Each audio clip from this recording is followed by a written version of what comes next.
lot of birthdays in January. All the cool folks are in January, just saying.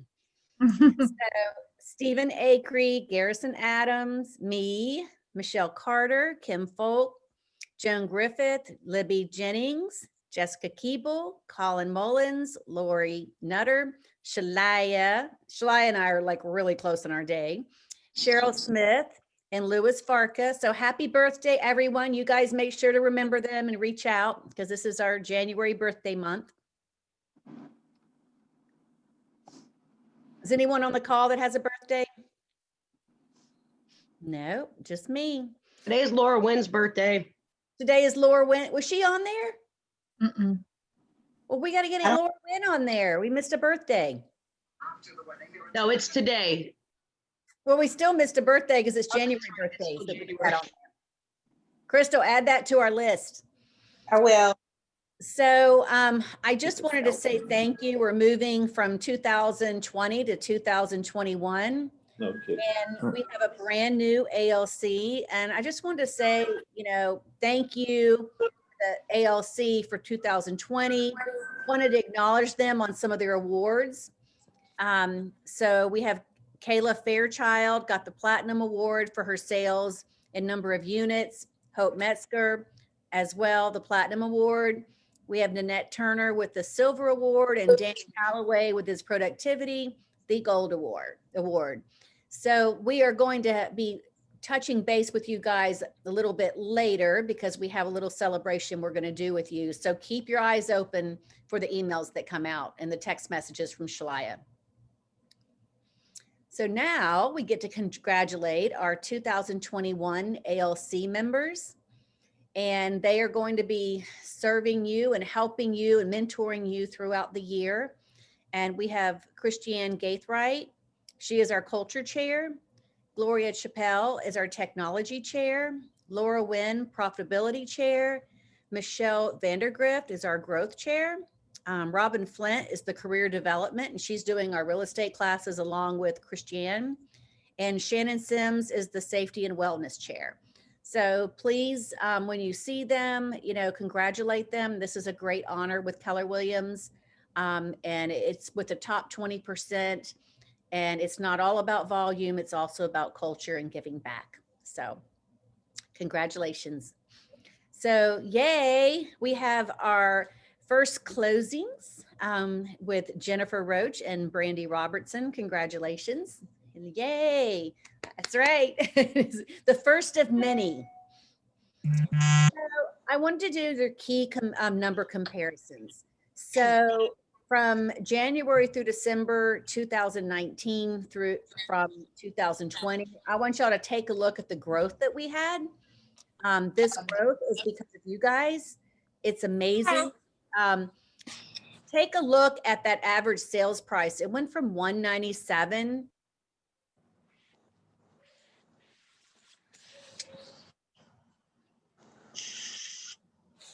Teresa, you muted. Okay. So did anybody hear what I said? So our average sales price went from 197 to 213. That is huge. That is a large jump from last year. Our listings taken, those increased it as well. Listings sold have increased and our closed units. I just want y'all to know that this is because of your hard efforts. And this was during COVID, which is the largest natural disaster in my lifetime. So keep up the good work. But what this does is this gets us excited so that we can go out there and get more. And during a low inventory year, we had more listings than we did in a higher inventory year. So it means that we're doing something right. Does anyone have any questions on that? Teresa, this is Joan and Di. Hey. Happy birthday. Thank you. But Joan, isn't yours, aren't your birthday in January too? It's the 26th. Yes, I think it's right after yours, right? Oh, you were on there. It was only Laura Wynn. Yeah. That's right. Okay, I have a question. Is our RVAR stuff included in this, or is this just LAR? It's all. All. Okay. Yeah, this is pulled directly through the Keller Williams closings. So not necessarily the RVAR and the LA. Okay. Dan, these are different ones. How are they? And they're equally as addictive. Hey, Crystal, this is Yeah, taken directly from the closings in the office, correct? that's right. This is all actual. Yeah, so this is all actual. Excellent. And it is really, really up from 2019. Whatever you guys are doing, keep it up. What's shocking to me is that in a, limited inventory market, that we had that many more listings than we had last year. And last year we did really well with listings. So I think this just tells us that we're doing something right. Do y'all have any more questions on this, Joan? Did that make sense to you?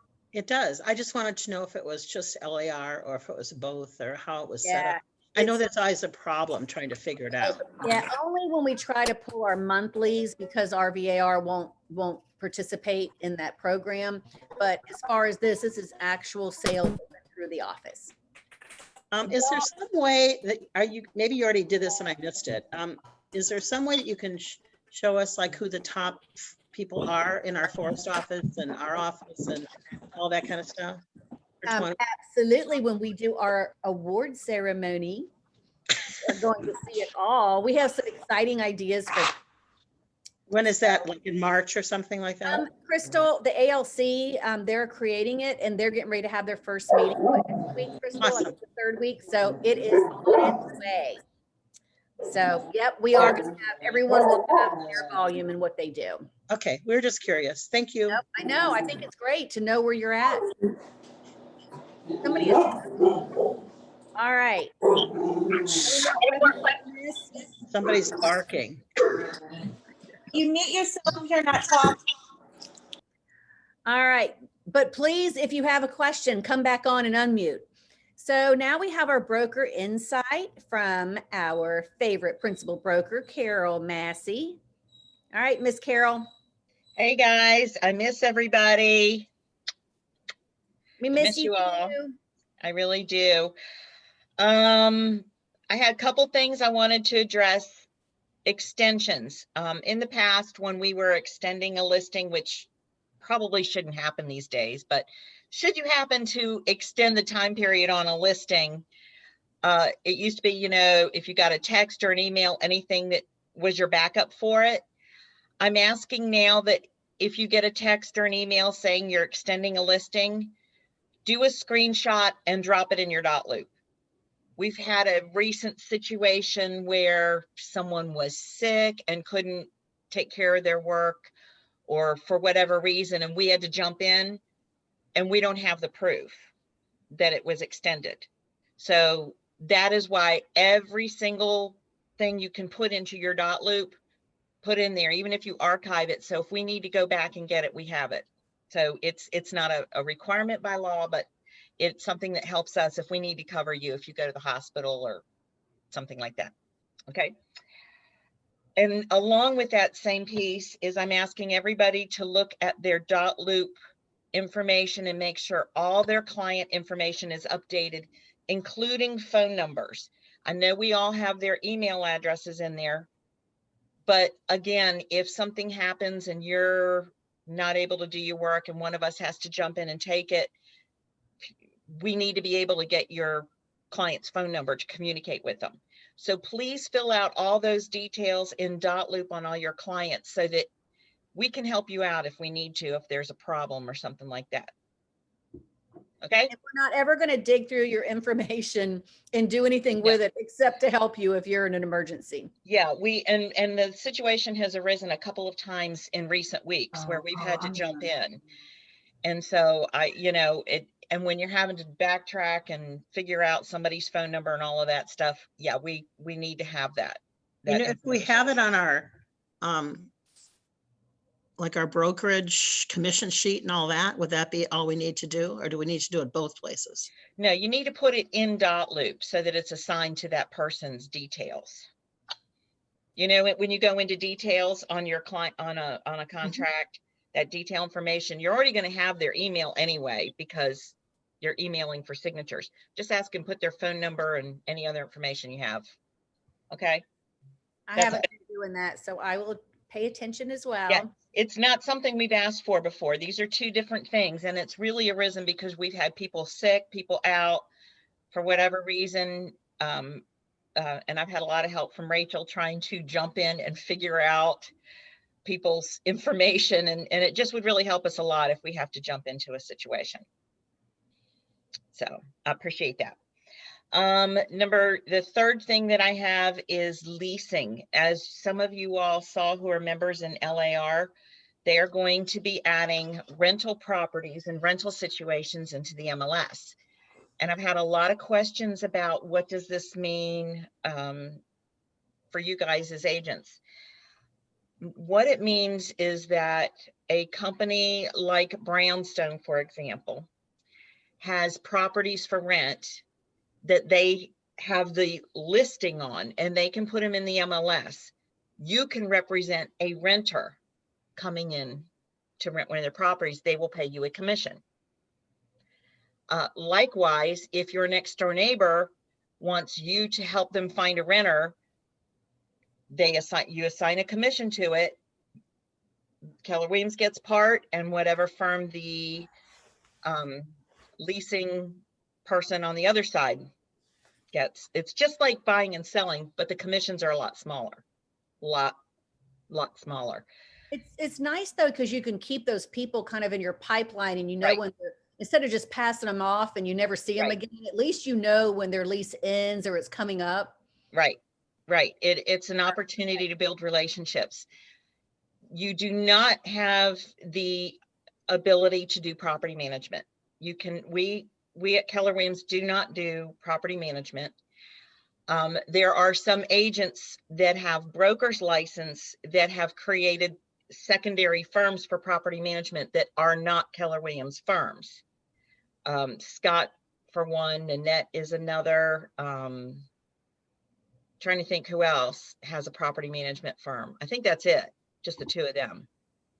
But that is how that process goes. If you decide to go into property management, talk with me privately. I'll tell you what you have to do it, but we don't do it as a firm. So you cannot take on property management clients. What that means is collecting rent, collecting security deposits, taking care of the house for them if they're gone. You cannot do that. Any questions about those three things? Carol, have you seen where people have been putting their leases in, their available homes in there? I haven't seen that. No, and LAR has not come out with all the forms yet. They've only started with one. There's only one form even available yet. They haven't agreed on the forms for all of this yet. So it's coming. It's probably not going to happen overnight, but I just want to make you aware where that's going.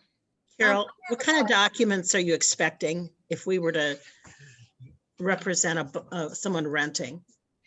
So just like with buying and selling, you either represent the person or you don't. So it would be the same kind of agency disclosure. Do you represent them or do you not? And that's one piece of it. As far as the lease goes, that is probably going to be different from a standard contract like we have in the buying selling world. Because if it is a leasing company, or a property management company, they're going to have their own lease.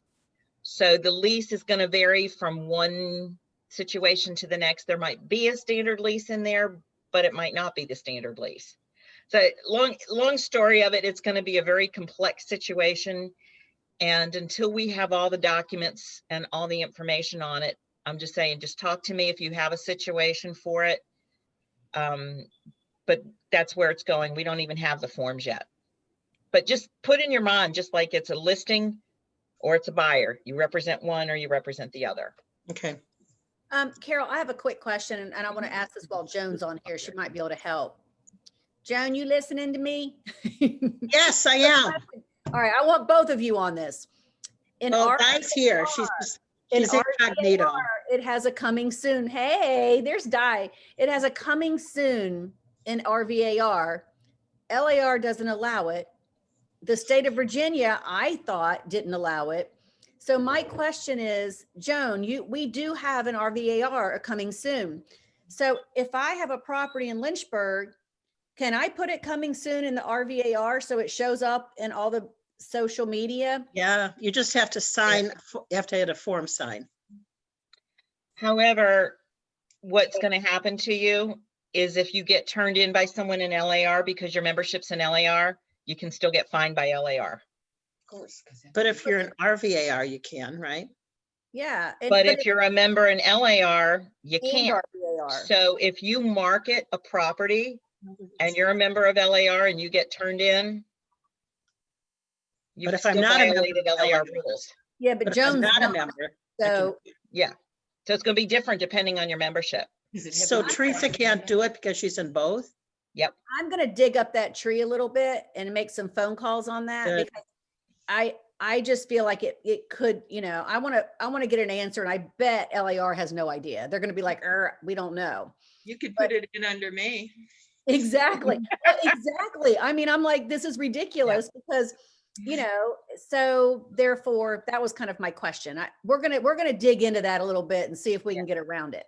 Well, and I That's an believe, MLS rule. So, is Michelle on this call? Because I think there's some changes coming.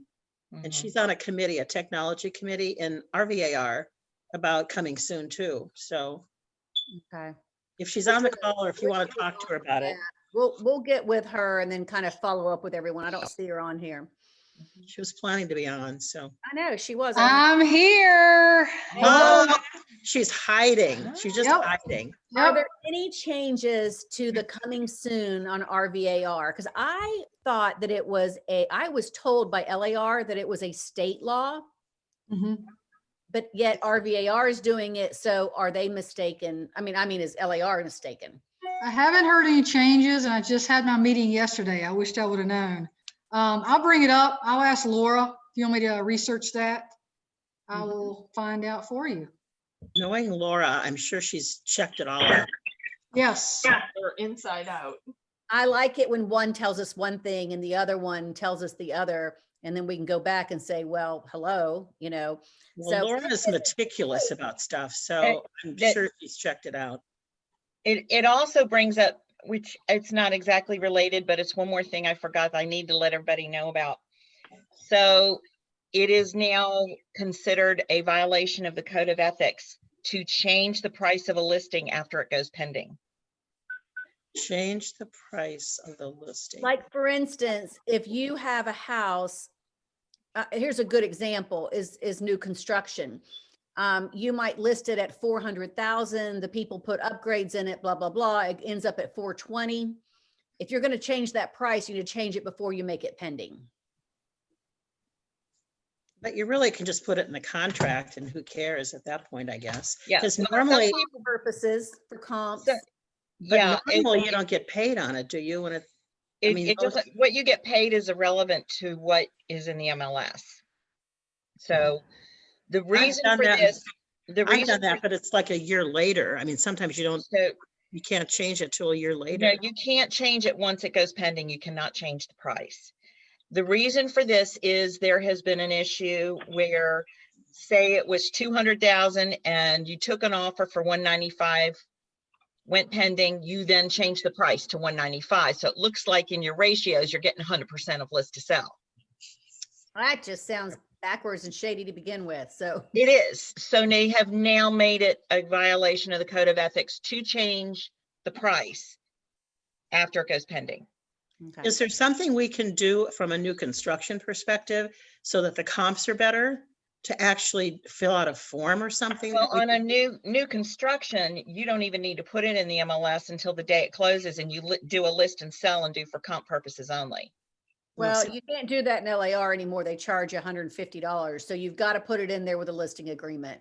I mean, if you put for comp purposes, you better have your information because Yeah. they're always looking for a reason for money. So That's don't right. do it in LAR that way. Yeah. Does anybody else have any questions on this? Carol, I'm going to have you answer some questions when I get to the escalation clause one. So don't go anywhere. Hey, before we go too far away from the property management, do we have anybody at KW that has been approved and is doing property management? Nanette and Scott are the only ones that have management companies. that I know of, They're not Keller Williams. but they're not Keller Williams. And Keller Williams and Carol Massey are not liable for what they do. They have their own broker's license and they're doing it. Okay, thank you. Property management, just so y'all know, anyone that's thinking about it, it has a lot of room for liability. It is a lot of work. And if you have a couple of them, it's no big deal. I mean, I have some investment properties. I just handle them on my own, but it is a lot of work. And, And not a lot of money. we actually owned a property management company and it grew it very quickly and did great. But what happened in the end was we got out of it and it ended up getting closed down by DPOR for fraud. So even though we weren't in it during that time, I could tell, sometimes the people that you're hiring, you have to be careful. Cash comes in there. People are likely to want to, skim off the top. If you have employees, be very, very careful thinking that it's this big green grass out there. I will never open. And, I was lucky that, that I wasn't involved in it, years later when that happened, but just remember it's very, risky. And I'm sure that like, if Nanette has it, she probably handles her own and, isn't trusting a third party to handle it. Am I correct with that, Nanette? Well, I have some, yeah, and I do my own, but I don't handle any cash either. Everything's paid online. So making it easy for an admin or anybody else, they'll never see cash. They'll never touch cash.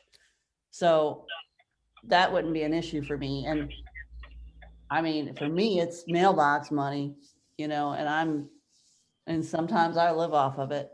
So I don't see anything wrong with it. I don't see any big deal about it, but you got to have the right person to do that. You got to be the right person to do that. I don't think it's made for everybody. Yeah. And sometimes it can distract you from what your goal is in growing your wealth. And, so just think of it that way. I mean, there have been 2 property management companies that have been prosecuted in the last couple of years for embezzling money. So And I don't think it's ever been intentional. I would like to say, I don't know that it's always intentional.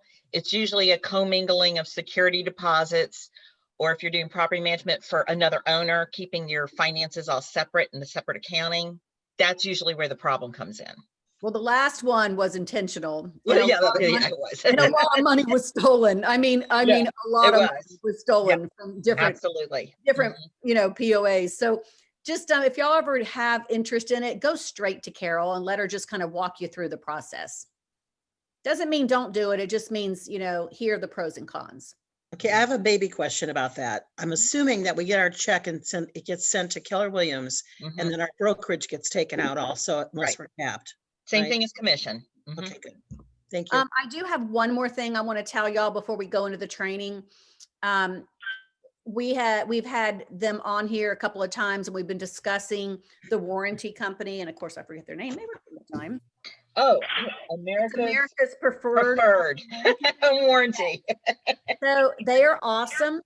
Remember that they do have you have to fill out the paperwork to get this done, but where they'll cover part of your E&O insurance. If there's a lawsuit, there's a lot of benefits, but we are also moving forward with them to where for every warranty that we do, that $50 will go to the agent and $50 will go to the company, and they're working out the legalities of that so that it's legal.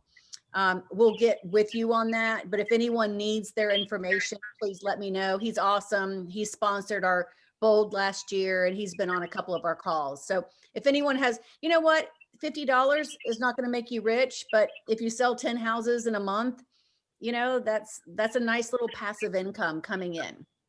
So, but if anyone has questions on that, y'all reach out to me. Hey, Teresa, I just used him this week, Brett. And he said to remind you of that $100 rebate. And he punched it in, and within like 10 minutes, the lady called me and I gave him all the info for my person. They set it right up. Awesome. You know what? Your name was on that. He did reach out to me on it to remind me, and I told him to set it up. And from what I understand, that does not have anything, that's not a commission. Is that correct? No, and it So doesn't. The full $50 goes to the agent. Yes, yeah.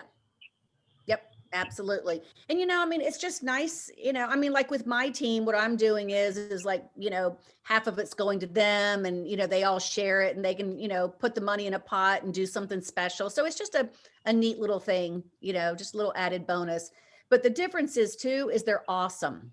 They're awesome. And he is a great responder. So if you have absolutely, I mean, Michelle, didn't you feel like it was easy to set up and push it through? And they're very Oh. responsive. It was easy. I mean, I just called him. He set everything up. We just talked on the phone for 2 minutes and everything was done.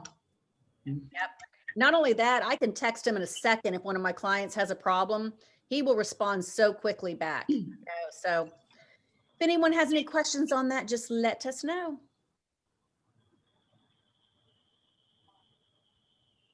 All right, this is for family reunion. So I want y'all just to take a quick peek at this. There's no sound, so.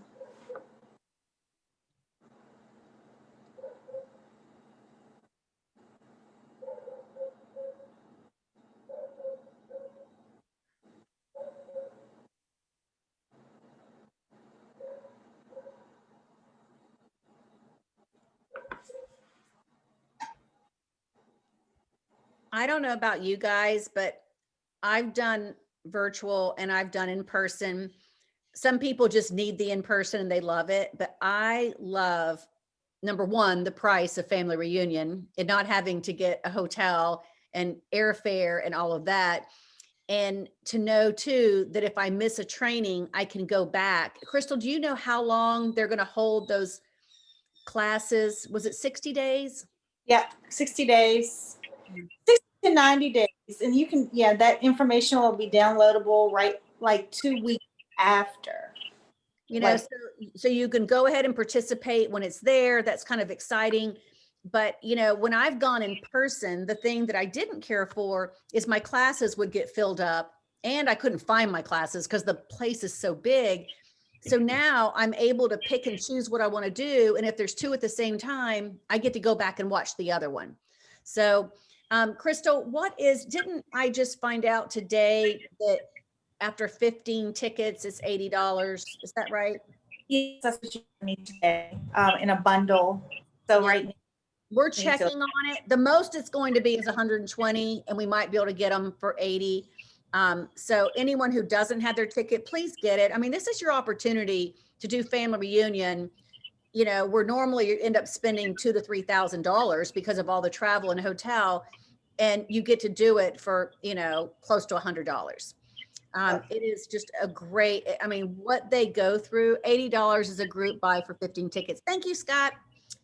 So we're going to look into that. Crystal's looking into that bulk, but she needs to know from everyone what they want to do. And those of you who paid more, we're going to go ahead and cover that part with the office to get it up to 15. So we'll figure that out. Teresa, what's the cutoff for this? Crystal, what's the cutoff?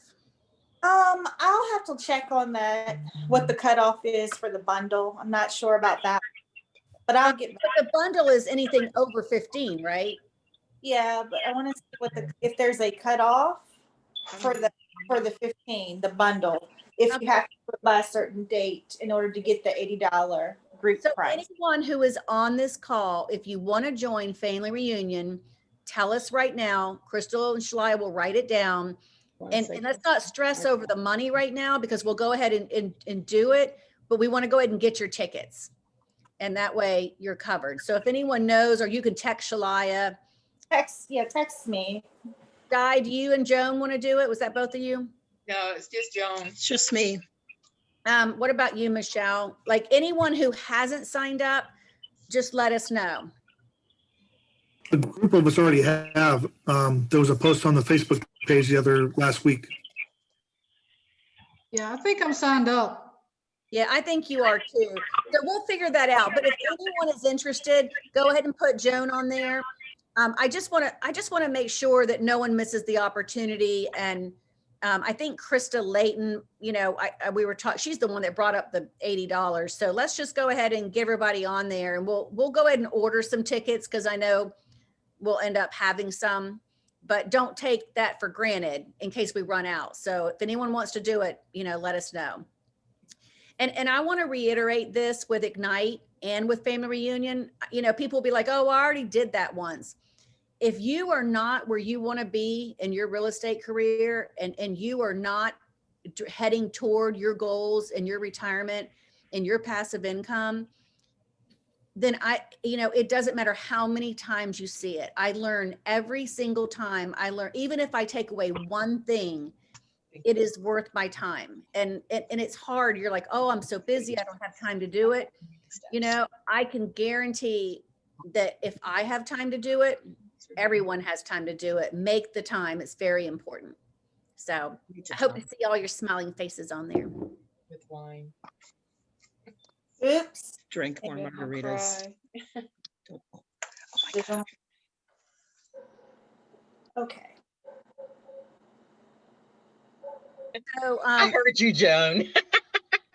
So here, all right, first of all, I want to tell you guys that I had my regional meeting this morning and we are at the very top with only 4 other offices that are the most successful in using Command, which means that we have the most agents that are engaged. I just want to tell you thank you. And another thank you goes to Shalaya, because the reason that we are all at the top of that, yeah, Joan's like, yes, we get Shalaya all the time.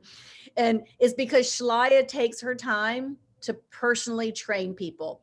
So if you're not using it, I actually have my own appointment with Shalaya to do my goal setting because, I get stuck on it. I'm like, crap, I can't get past here. But call Shalaya. She's awesome. And I'm really proud of you guys because that's out of the entire region. And we are at the top. Matter of fact, I keep screenshooting it. I'm like, is the top good or bad? Because I can't figure out how on earth we got there. And it's because of you guys and Shalaya. So thank you. So our next thing is we are going to do a quick little synopsis. I think we have, we have 30 minutes left. So I'm going to do like 20 minutes on new construction, then 10 minutes on the escalation clause.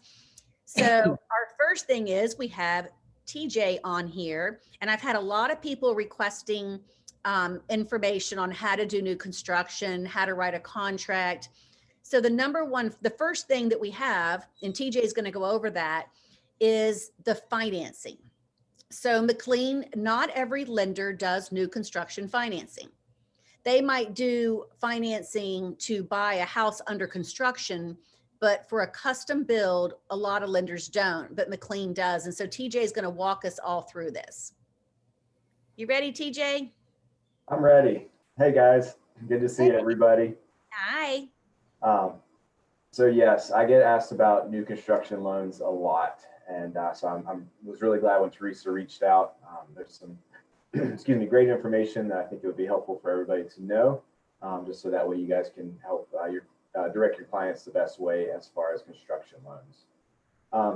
Now, as far as the way financing works, we actually have a product that will allow up to 95% loan to value. So that means the borrower only has to put down 5%. A lot of other construction programs at other banks typically require 20% down.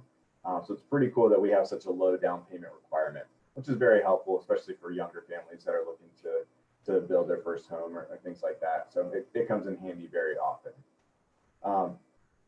The way a construction loan works, we can actually do what's called a one-time close program. So we can actually purchase the land, we can do the construction loan, and then we can modify it to a permanent loan, all with one closing. So that saves your borrower in that, they don't have to do a separate loan for the land, and then a separate loan for the construction, and then a separate loan at the end to modify it. We can wrap all of that into one construction loan that we call a one-time close. And is that a one-time closing cost, correct? That's correct. That's correct. So we do the initial closing up front, and then once construction's done, we just do a modification, but there's no additional cost for the modification. So when does the lot get paid off? So the lot gets paid off at closing. So But like sometimes, usually it's like when the loan's approved, and let's say it's before they start construction, they pay the lot off and then they move forward with the construction. Is that the That- same? That's exactly correct. Yes. So what we The do, person that reached out and asked me already has a builder they plan to use, but I will let them know that. Do you mind? They're Crystal, can you mute Sky? Oh, there he goes. so the way it works, we actually go ahead and do a complete underwrite of the borrower. So we get an appraisal based off of the plans and specs. We run everything completely through underwriting. We get information from the builder to just confirm that the builder is approved and looks solid as far as their own financing. And then so we do all of that, and then that's when we do the initial closing. So once we do the initial closing, that's when we go ahead and pay off the lot, and then that's when construction can start. So Steve, wait a minute. Can I ask you a question? sure. You're saying the builder needs to be able to get financing, but he's not getting the financing. You're just making sure that he is financially secure. Exactly. Sorry if I was unclear. Yes, that's correct. We look at their last 2 years of tax returns. We look at some of the history of bills that they've done. We just want to make sure that your clients aren't getting into getting in bed with the builder that, might not be able to support this. So we just want to do our due diligence just to make sure that they've got an established history and that like their financials look solid. So, we want to do our best to protect them so they don't get halfway through the build and have the builder, run out of money or, go bankrupt or something like that. Again, we can't guarantee that, but we do as much as we can to try and protect them. So it can actually be as low as 5%. The land gets closed on ahead of time. And then you go through the building process and the interest rate. When do you lock in the interest rate and how does that work?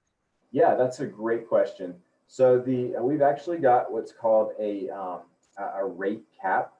So it's a long-term lock, but the way it works is it doesn't, because it's such a long period, typically builds are, 6 to 9 months. We don't do an actual lock, but we do a rate cap. So for example, if, interest rates, let's just say they're 3% right now, and the build's going to take 6 months, we put a cap that says that this is the maximum amount the rate can go up to. So it's typically 0.25% for a 6-month build. So for example, if, we get into the build and when we start rates are at 3%, and then during the build process, rates jump up to 5%. Well, the maximum they can go up for that borrower is going to be 3.25%. So they're protected from rates increasing. But that's only with 6 months. So would somebody be smart to wait and start that? Because it usually sometimes takes 8 months. And I know it's only 6 months. So would they be smart to do that? Whatever, what'd you call it again? The rate cap. So we've actually got, a 6 month, a 9 month, or a 12 month. But the longer you do it, the higher that cap gets. So for example, if it's only 0.25% for 6 months, it goes up to 0.75% for 9 months. And then it's 1% for 12 months. So the longer period, because it's riskier to, guarantee a rate for that long, it can increase a little bit. But Now, then lower in 6 months, it'll actually lock at whatever the rate is at the time, right? That's correct. We do have a one-time float down option. So if we get within 60 days of closing and rates are lower, we can actually float it down to that lower rate. So it's pretty cool in that they're protected against rates going up, but they're also, if rates go down, they can still go down to that lower rate. So it's a good, win-win situation for the buyer. Do you guys have any questions for TJ? Since, honest to goodness, the lending is one of the most important parts of new construction.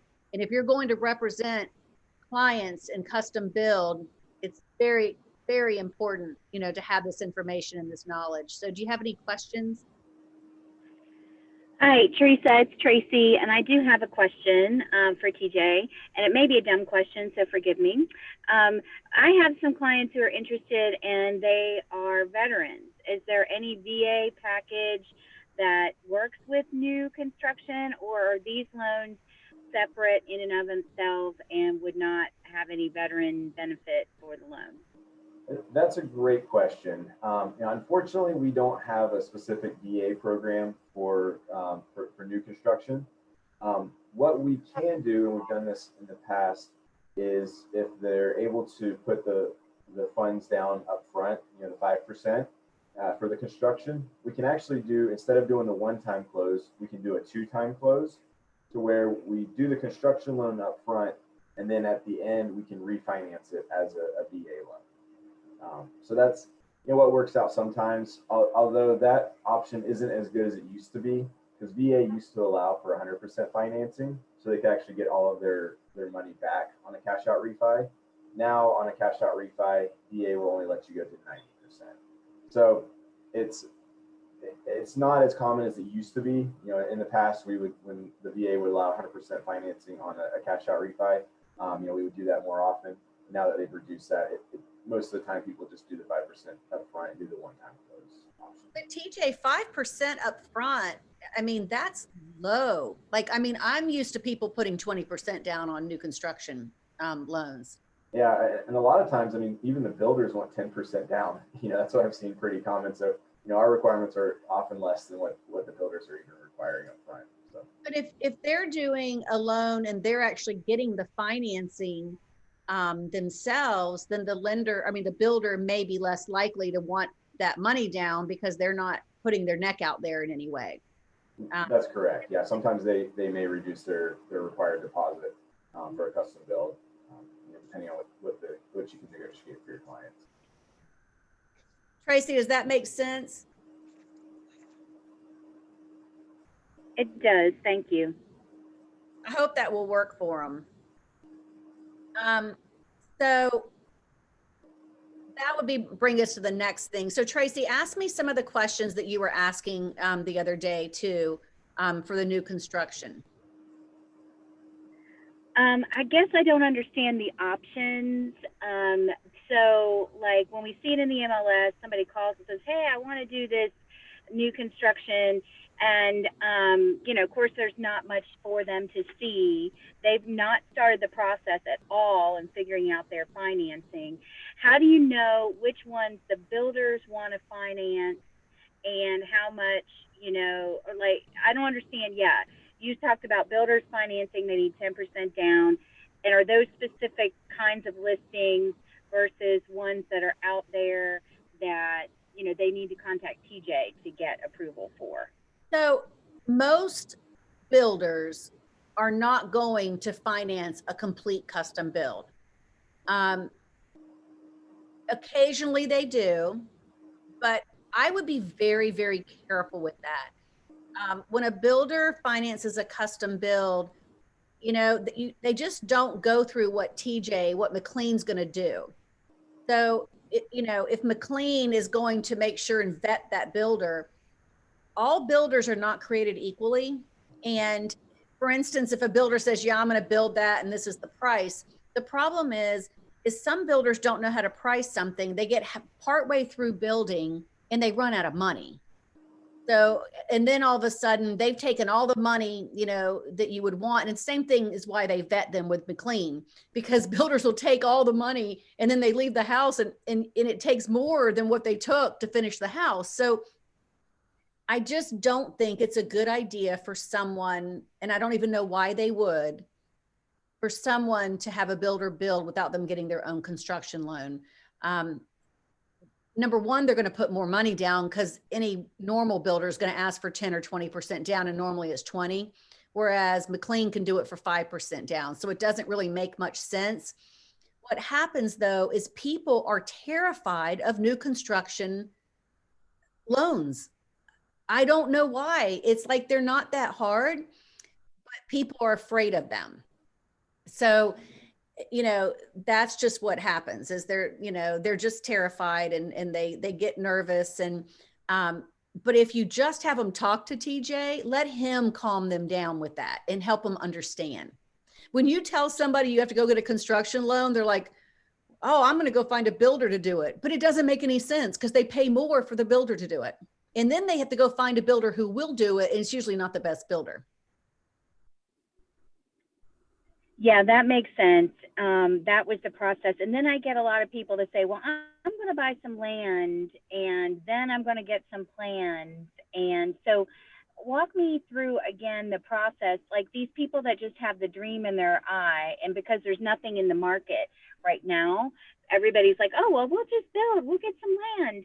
And I know the process isn't quite that simple, but I don't really know how to walk them through, okay, well, if you want this piece of land, then what is the next step for them? I know to, you know, get a plan, pick a builder, but before they do all that, they need to get financing.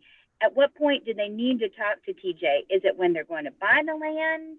Okay. Or is it I later? have a good answer for that. Before you show the land, unless somebody wants to buy the land and sit on it for 10 years, or they want to buy hunting land or whatever they want to do. If someone's planning on building a house within the next 2 years, don't let them ever buy land without talking to TJ first. What happens is people they get all excited about land. First of all, they don't realize to buy land is 15 or 20% down. You just say that to them first. It's less expensive to build the whole house and the land at the same time than it is to buy the land. So make sure you always say that, because what will happen is people, they'll drive you all over the place looking for land. And then after a year of looking at 25, 30, 100 pieces of land, they'll be like, oh, I didn't know I had to put money down. And then they're like, never mind. So before that happens, just say, hey, do me a favor. Let's you and I go in there and talk to our, you know, construction, you know, lender. And they'll thank you for it in the end, because they get these pie in the sky ideas, and then the reality hits them. You know, so I think that's a good idea to before you start showing land, to narrow them down a little bit. I definitely agree with that.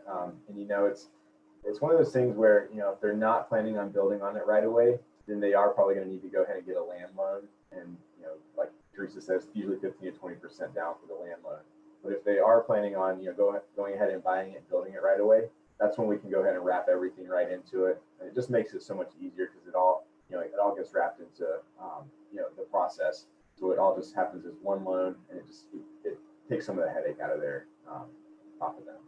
And you sound so much more informed as well whenever you give them your options. And we can even kind of put it on paper, like a timeline, because, you know, like Smith Mountain Lake's a good example. People will come and buy a piece of land and they're not retiring for 5 years. Well, that makes complete sense. You know, you buy the land, you hold on to it. But you also need to be able to tell them, you know, hey, you know, is this cash? The first question I ask, is this cash?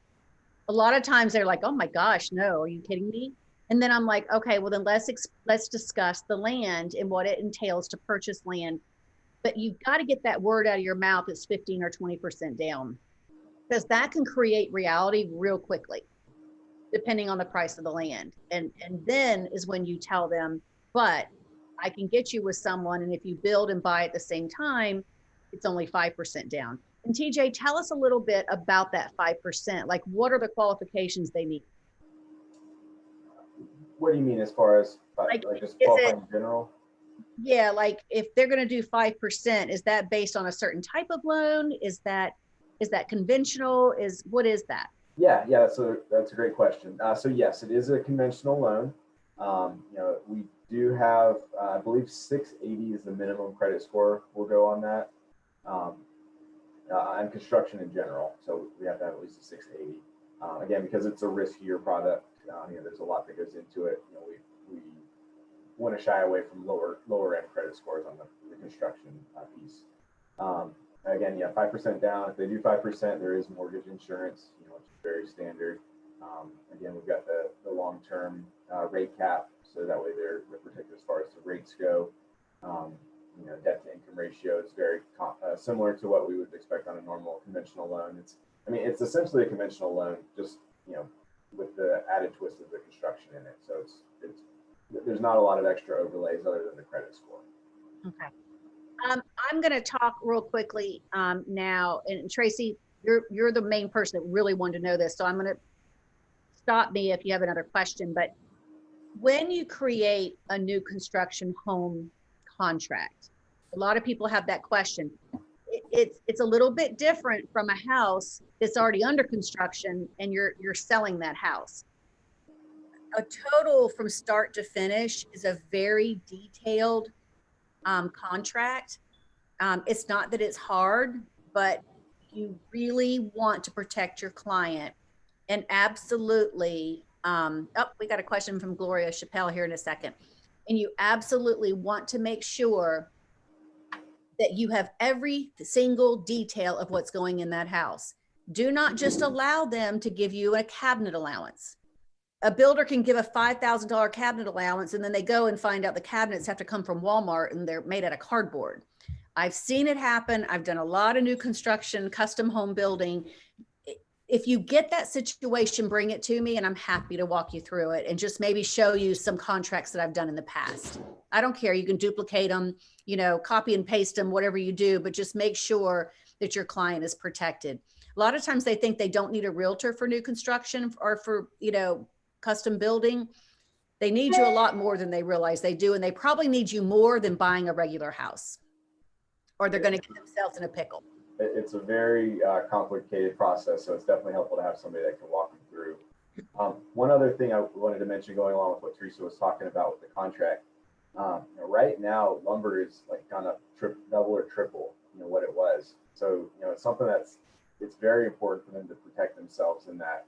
I've got some buyers that were actually closing tomorrow that they ended up having to bring like $30,000 out of pocket because the cost of lumber went up and the builder is charging them for it.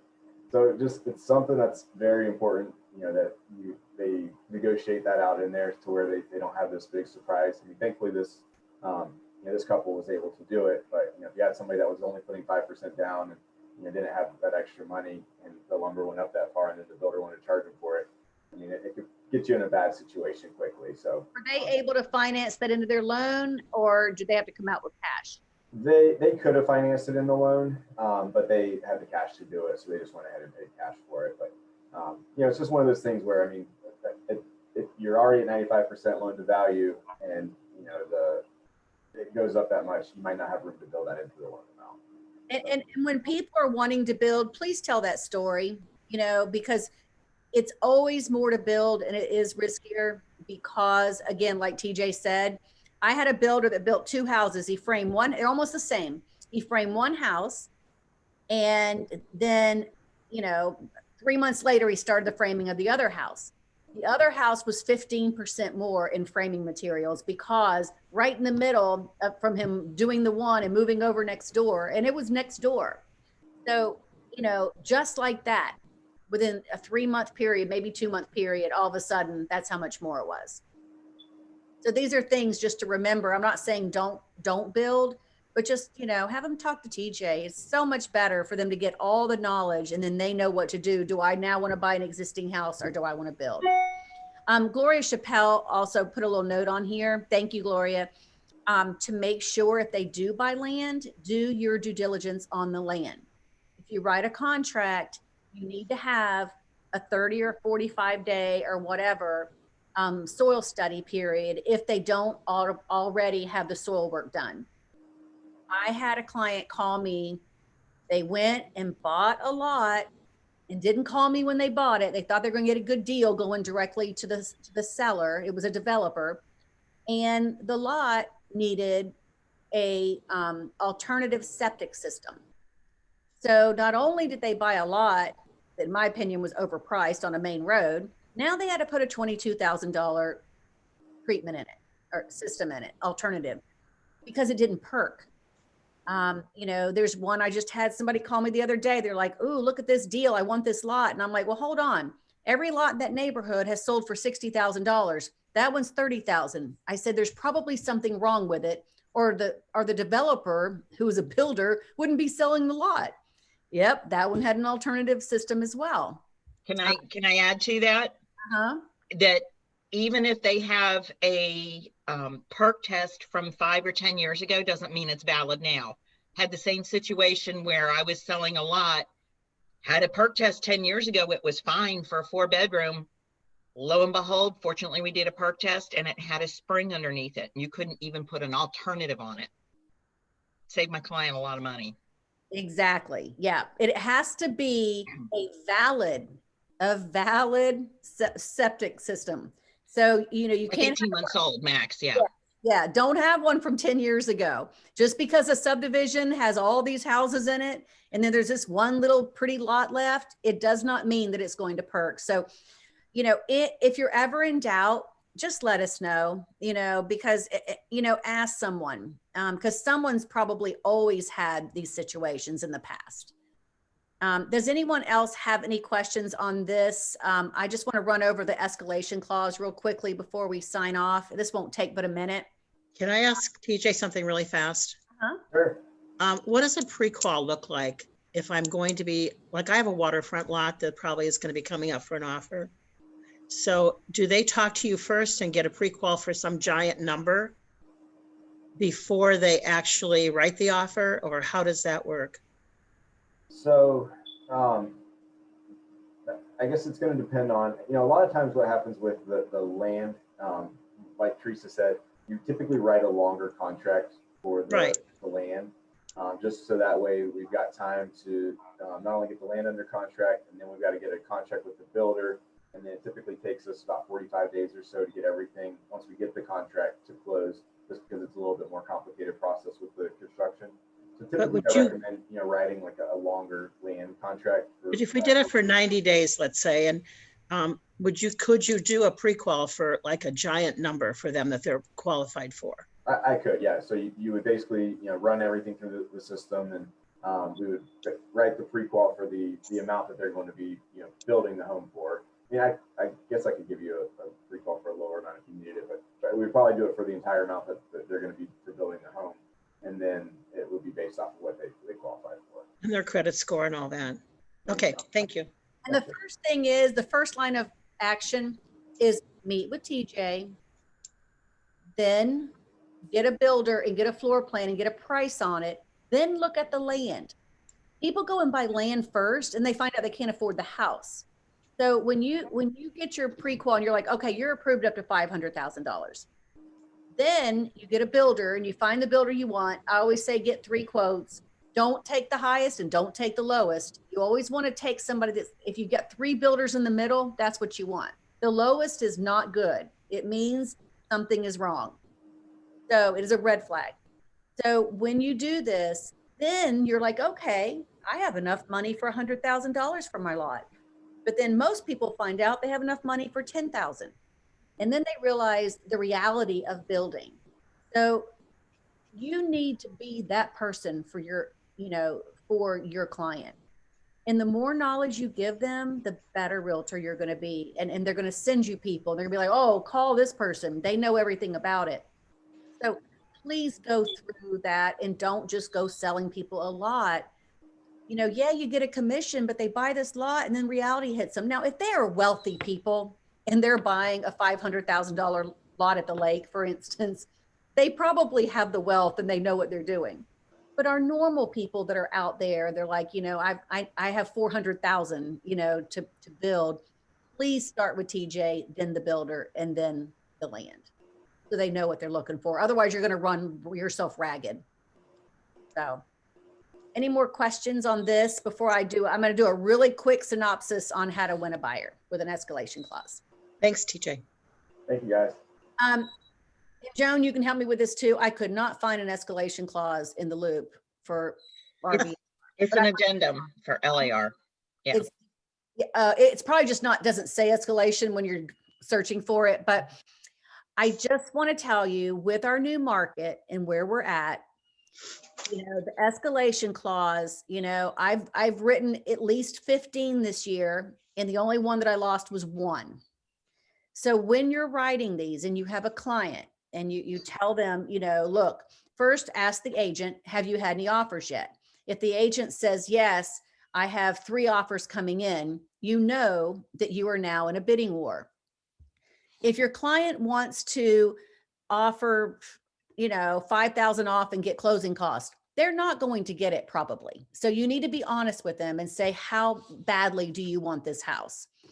So then when you bring them into reality of what it is, and you show them the comps in the area and the houses that have sold and what, they've sold over listing price, that's when the escalation clause goes into effect. So say you make it for full price, even if you ask for closing cost, however you want to do it, or you bump the closing cost up. There's different ways to do it, but typically mine have just been full price, not paying closing cost or asking for them. Then you do the escalation clause and you say, okay, this house is $350,000. What are you willing to pay for this house? How badly do you want it? Do you love this house? And they'll be like, yeah, I really want it. So how high are you willing to go? And they're like, I'll go from 350 to 360. Okay, that's 10,000 over. Then you do $500, $1,000 increments. So if an offer comes in and you offer 350 and an offer comes in for 351, you automatically, with this, you can see that contract I have, you're going to go $500 over that. So now it's going to be 351, 500 is what your client is going to be paying. So it just keeps going up to a certain amount. And, you know, I have gone after up to, you know, 10, 15 multiple offers in one by doing it this way. And then when this happens, then the other agent, their responsibility is to send that contract over if it goes over. I have only had a couple of them that my clients even had to utilize the escalation clause. And so they ended up getting it, but sometimes it'll depend on what's the financing. Cash always wins. Of course, everybody loves cash. Is it a conventional loan? A conventional loan is going to win over FHA and VA if it is apples to apples, unless the seller is a veteran. Now, if the seller's a veteran, he's going to respect the VA. But typically the reason this is with sellers is because they know that an FHA and a VA are going to be more difficult on the appraisal and the condition of the house. So if the house is not in perfect shape, they're going to want the conventional. Now, does this make sense to everyone? Do you have questions on what I'm saying as far as with the loan and when you're putting your apples to apples in? So I got one question. In the ones that you've done, does the listing agent always share the most competitive contract with you? Yes, I have not had any problems with them not sharing it. And you know, and most agents are just amazing and they're honest and they'll just be like, hey, Teresa, you know what, you got it. They were all very similar, but they just love the fact that these people love the house enough to even do the escalation clause. I know that there can be situations, yes, they are supposed to share it. If their client does not want them to have their name on it, and it says right in this that they, you know, you can block out the name, but you cannot block out any other detail on the contract. That being said, Randy, you never know. You know, I mean, we all are very ethical people, but there every once in a while might be a situation, you know, to where you don't know that. Carol, you mentioned that the other day, didn't you, that you had a concern with that? So yeah, Teresa, I just texted you the escalation clause addendum from LAR. If you want to look at that, it has all that wording for you. Yeah, I just sent that to you. So because in contract law, every counteroffer is a rejection of the previous. So if you are the buyer agent, you've done an escalation clause, you sent it to the listing agent could choose to accept that escalation clause and abide by that escalation clause, or they could do a counteroffer of what you listed as your high price. And say, we're going to give you a counteroffer and just counteroffer at what your highest was. So you have now shown the listing agent what your client's high price is. Does that make sense? And then your client has the right to say no. That's exactly right. They have the right to say no. With that, I've had it happen one time like that. And it happened to be someone at our office that did it. So, I mean, they were the ones that came back and did that. And my client said, yes, I'm going to do it because I want the house. I probably wouldn't, but I mean, it depends on how badly you want the house. The other thing about an escalation clause, several of the ones that I've done, the house was underpriced to begin with.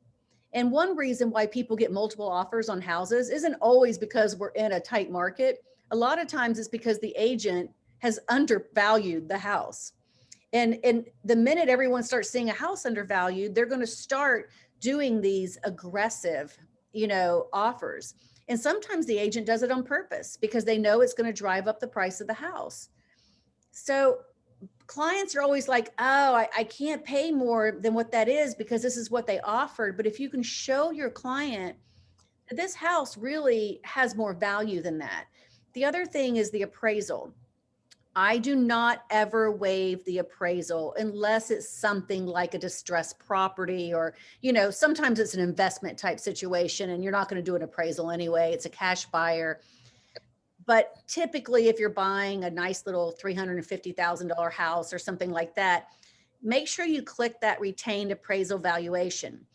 Because as I've told my clients, yeah, you're offering more, but the chances are if it's not worth that, the appraiser is going to come in and tell us. And then there's a good chance that the seller is going to end up dropping the price. And then you can renegotiate. But I have not, it's been very successful in getting them, but your client has to be in the right mindset. And sometimes that's you that teaches them the mindset. Randy, did that answer your question? Have you had a situation to where you were uncomfortable with the agent and what they sent you? I've had a couple of situations that weren't directly related to my question that I wasn't happy with, but it doesn't change anything about that this is a good thing to write into your offers. And yes, it answered my question. Thanks. Yeah, thanks for asking.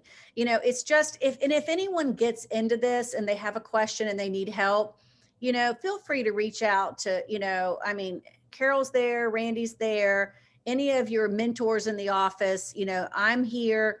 The one thing you have to be careful though is, if you talk to Carol, she's unbiased and she's not writing the offer that you might be competing on, so you do. And I represent both parties sometimes. I'm like in the middle.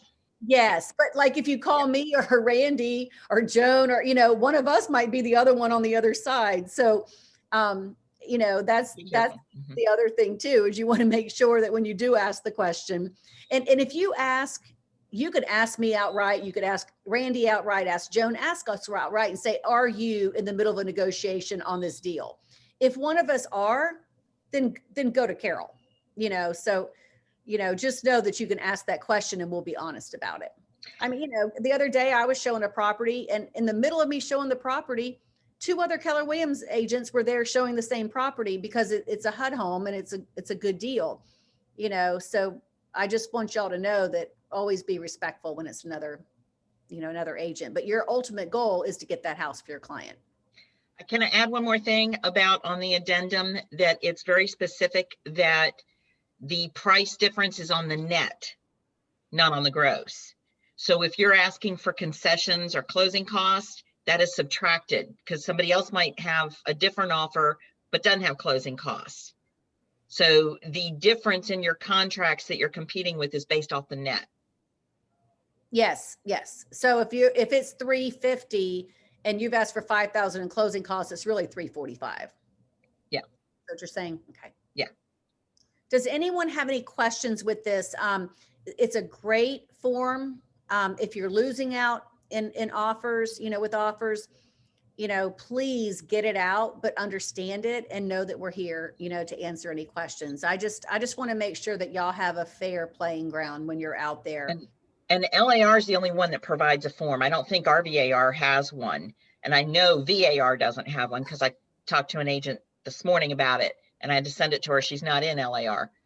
Is that why I couldn't find it? Well, it's only in LAR. It's not in VAR or RVAR.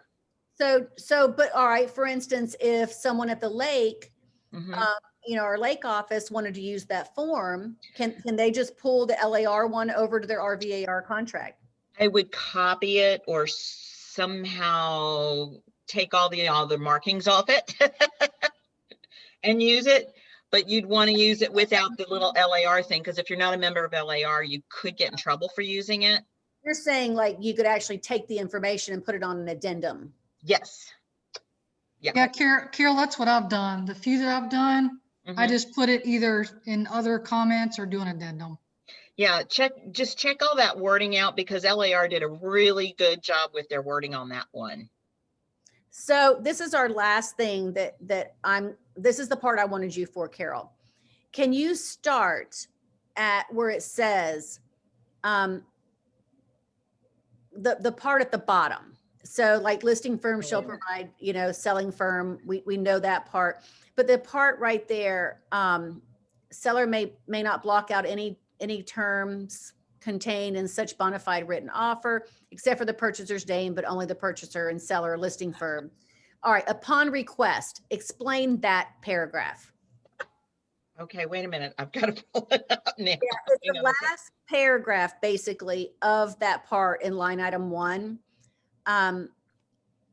And that's one that everyone's had questions on, and I want to make sure, I'd like to hear it from you. Okay, seller shall not apply. Are you talking about use herein seller concessions shall mean all deductible credits? Is that what you're talking about? Yeah, is that what you're talking about? Yeah, with- that's what I'm talking about.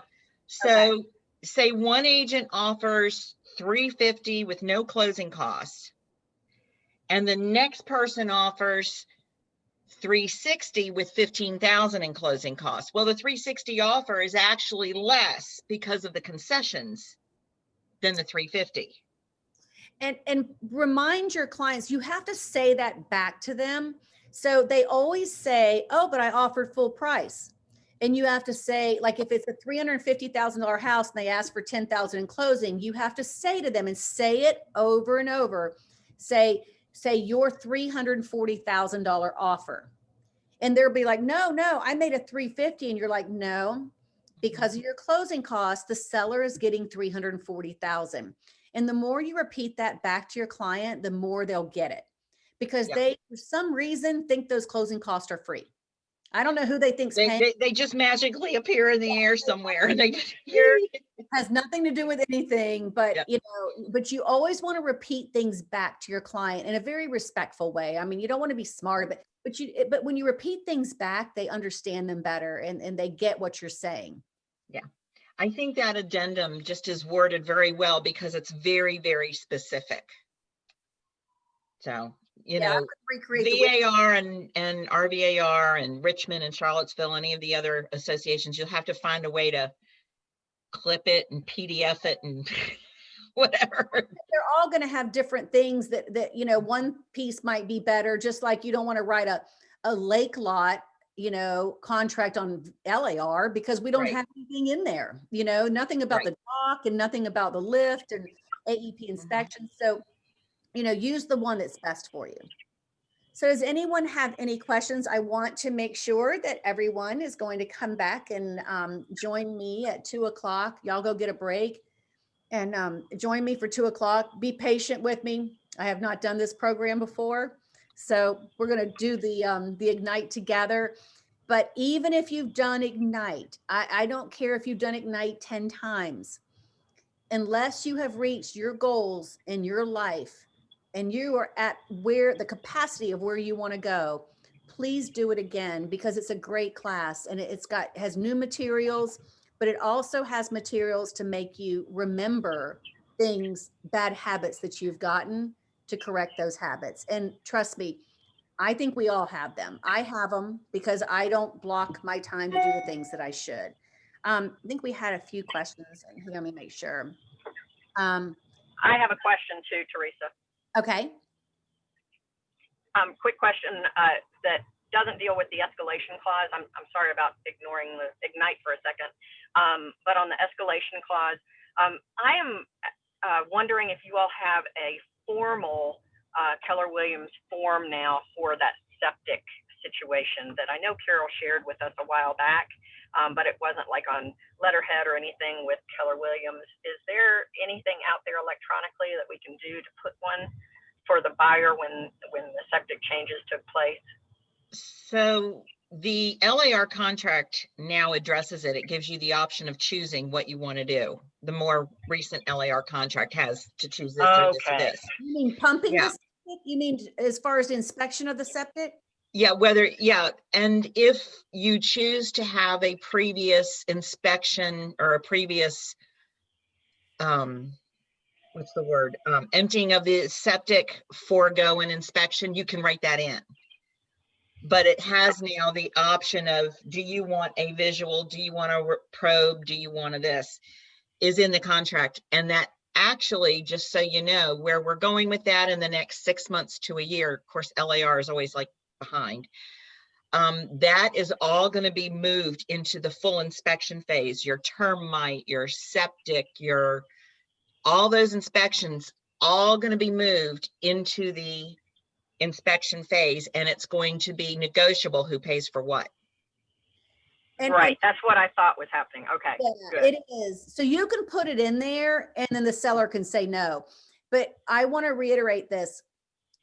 If you write a contract and there is a septic and there is a radon test you can do, and there is a well, do not, and before you even show property, this is something that Trey has started doing. Before you show a house, please let people know that what these things are and how important they are. Something's going on with the wells. I don't know what's going on, but there have been more wells that have had issues than I've ever seen before. So I don't know if it's all the rain we're having. I don't know. I have no Mhm. idea. But Is it bacteria? well, it's the bacteria, and the wells are bad. So the well can be very, very expensive if you don't have water. Do not let a client buy a house without doing a well inspection. They're about $400. They're not cheap, but I can just tell you in a 2-month period of time, I've had 2 bad wells. Ooh. And luckily one can connect to county water, which cost the seller, it was my seller, $8,000. So, have that checked before your buyer buys. The other thing is radon. Radon is an all-time high as well. It is your responsibility to explain to them that radon, it's about $150 to have the test. The third one is on your septic, have that distribution box and all of it inspected. Again, it might be this rain, when you have excess rain and water that we've never had before, Mhm. sometimes these things happen. Those are the 3 things that you need to do. The one other thing that I will just warn you with is when you have a home inspection and you go to your final walkthrough, go and look at your HVAC and make sure that when you're in that house, if that little thing says it's set on 70 degrees and that house is showing 60, something's wrong with that HVAC. So these are little things for you to look at, because the last thing you want is to close on that house and then all of a sudden all the love you got from that client, it is gone. So fix the love ahead of time and protect them. There is a buyer worksheet, an offer worksheet that is in .loop, that's in your loops. We've put that there for you to print out, carry around, so you can talk about and ask all the questions that are on that worksheet. So it will prompt you to ask about the well, to ask about the radon, to ask about the septic as you're discussing it with your client, rather than trying to figure all this out when you go back home to write it up. Please use it. Yes. And the other thing is a home inspection. Mhm. I would rather, even if I had to pay for the home inspection, to have my client have a home inspection than to have that HVAC go out and then they call me up.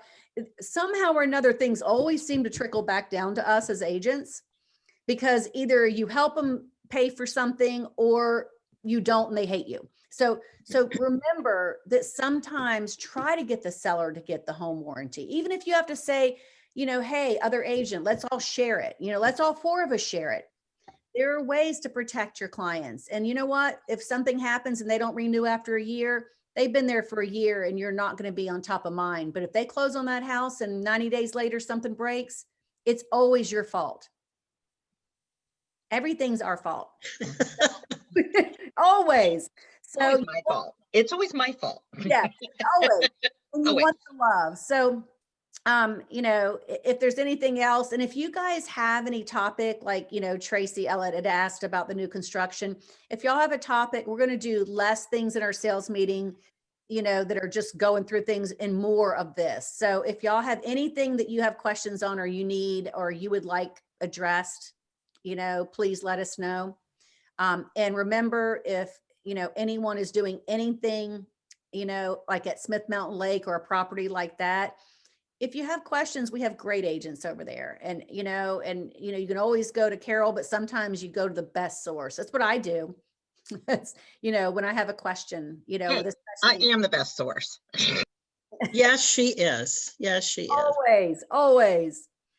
But you guys remember, keep your mask on in the main areas of the office. And you do not have to, if you go into your private office, you can do what you want, but just remember to please keep your mask on in the common areas, because COVID is just at an all-time high. And like I say, you may pass through it like a dream, but somebody else may have a grandmother who doesn't. Yes, and happy Martin Luther King Day. The staff is off on Monday. So if you need anything, you can still reach out to me. And you guys have a great afternoon, and do me a favor, please get on Ignite because we have a really great series coming up. Bye. Thank you. Bye, bye, bye, bye. I'm gonna do this. I'm gonna stay on it.